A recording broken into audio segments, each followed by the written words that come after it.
হঠাৎ বিশ্বনবী দেখলেন আকাশের সূর্যের আলো ক্ষীণ হতে শুরু করেছে, কমতে শুরু করেছে। তিনি খেয়াল করে দেখলেন এর কারণ সাইয়েদনা জিব্রাইল বিশাল ফেরেশতাদের বহন নিয়ে পৃথিবীতে নেমে আসছেন। পড়েন সুবহানাল্লাহ। এসে বললেন, ইয়া রাসূলুল্লাহ, আমি 1,40,000 ফেরেশতা নিয়ে নেমে এসেছি। আপনি কি জানেন না, ঠিক একটু আগে মদিনাতে আপনার এক প্রিয় সাহাবা, তার নাম হচ্ছে মুআবিয়া ইবনে মুআবিয়া আল মুজানি, একটু আগে শেষ নিঃশ্বাস ত্যাগ করেছে।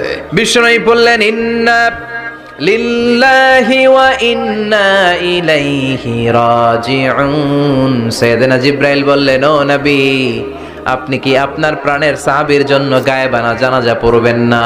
বিশ্বনবী বললেন, অবশ্যই পড়ব। সাহাবীদের মধ্যে ঘোষণা দিলেন, ও সাহাবারা, তোমাদের ভাই মুআবিয়া ইবনে মুআবিয়া আল মুজানি কিছুক্ষণ আগে মদিনাতে ইন্তেকাল করেছে। সবাই বাইরে বের হয়ে আসো, এই মাত্র আমরা এই মুহূর্তে আমরা গায়েবানা জানাজা পড়ব। বিশ্বনবী প্রথম কাতারে দাঁড়ালেন, হাজার হাজার সাহাবারা লাইন ধরে দাঁড়ালো।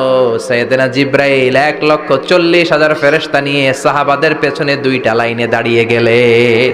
প্রথম লাইনে 70,000, দ্বিতীয় লাইনে আরো 70,000, 1,40,000 ফেরেশতাদের বহর। আর সাহাবারা মিলে আল্লাহু আকবার বলে গায়েবানা জানাজা শুরু করলেন। নামাজ শেষ। বিশ্বনবী তো অবাক, ঘটনা কি? কোন সাহাবীর গায়েবানা জানাজায় তো ফেরেশতা নামে না আকাশের উপর থেকে। বিশ্বনবী জিজ্ঞেস করলেন, জিব্রাইল, কোন সাহাবীর গায়েবানা জানাজায় তোমরা আকাশ থেকে এত ফেরেশতার বহর নিয়ে নামো নাই?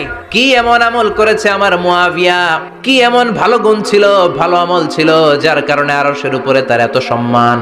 সাইয়েদনা জিব্রাইল বললেন, নবী, তেমন কোনো বড় আমল নয়, ছোট্ট একটা আমল, কিন্তু আমলটারে ভালোবেসেছে কে? আপনার এই প্রিয় সাহাবী হাঁটতে বসতে চলতে ফিরিতে সব সময় পড়তো, কুল হুয়াল্লাহু আহাদ আল্লাহুস সামাদ লাম ইয়ালিদ ওয়া লাম ইউলাদ ওয়া লাম ইয়াকুল লাহু কুফুয়ান আহাদ। পড়েন আল্লাহু আকবার।